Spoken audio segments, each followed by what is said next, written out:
say that since the evidence for evolution is so absolutely, totally overwhelming, nobody who looks at it could possibly doubt that if they were sane and not stupid. So the only remaining possibility is that they're ignorant, and most people who don't believe in evolution are indeed ignorant. But the people I spoke with weren't ignorant. They were highly credentialed scientists. So there had to be something else going on here. So you think the whole theory of evolution is false, or just certain parts of it? Well, again, evolution is a slippery word. I would say minor changes within species happen. But Darwin didn't write a book called how existing species change over time. He wrote a book called The Origin of Species. He purported to show how this same process leads to new species, in fact, every species. And the evidence for that grand claim is, in my opinion, almost totally lacking. How does Darwin or Darwinism say life began? Well, he didn't know, and in fact, nobody knows. So Darwinism, strictly defined, starts after the origin of life and deals only with living things. Well, how can there be a theory about life without a theory about how life began? Well, a grand overarching evolutionary story, of course, does include the origin of life, but Darwin's theory doesn't begin until you have the first cell. Well, does someone have a theory about how life began?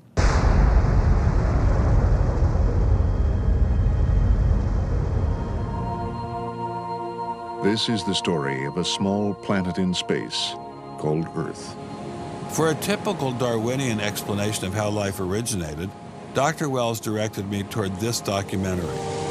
The chemical elements essential for life, hydrogen, oxygen, carbon, and nitrogen, were now in place.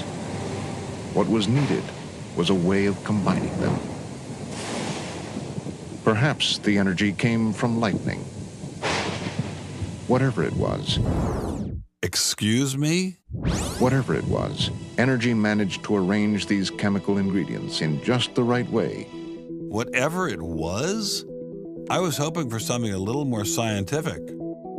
The most popular idea has been that life emerged spontaneously from primordial soup. In 1953, Stanley Miller mixed water, methane, ammonia, and hydrogen to simulate the early Earth's atmosphere. Then he ran electricity through it in an attempt to jumpstart life. It's alive! It's alive! It didn't work. While the initial results seemed promising, 50 years later, most serious scientists have abandoned this approach in favor of alternate theories. Prominent Darwinist Michael Roos attempted to explain one of them to me. He wasn't kidding. How did we get from an inorganic world to the world of the cell? Well, one popular theory is that it might have started off on the backs of crystals. My crystal ball. Molecules piggybacked on the back of crystals forming, and that this led to more and more complex. But of course, the nice thing about crystals is every now and then you get mistakes, mutations, and that this opens the way for natural selection. But at one point there was not a living thing, and then there was a living thing. How did that happen? Well, this is I've just told you.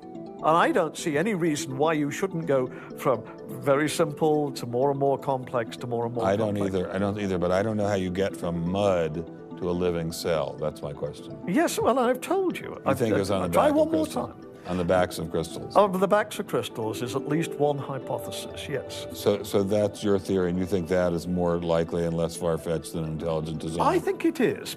I wouldn't put Ben Stein's money on Dr. Roos's joyriding crystals, but it did make me wonder, what were the chances of life arising on its own? It's been speculated that probably there would have to be a minimum of about 250 proteins to provide minimal life function. If that's really true, then I think it's almost inconceivable that life could have happened in some simple step-by-step way. Okay, so the simplest form of life requires at least 250 proteins to function. What's so difficult about that? Welcome to the Casino of Life. Who wants to spin for a chance to win? Oh, sure. I'll give it a shot.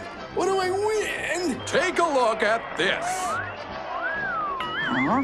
Huh? How about the world's first single-cell organism? This perfectly aligned string of proteins could be yours. Now, take a spin.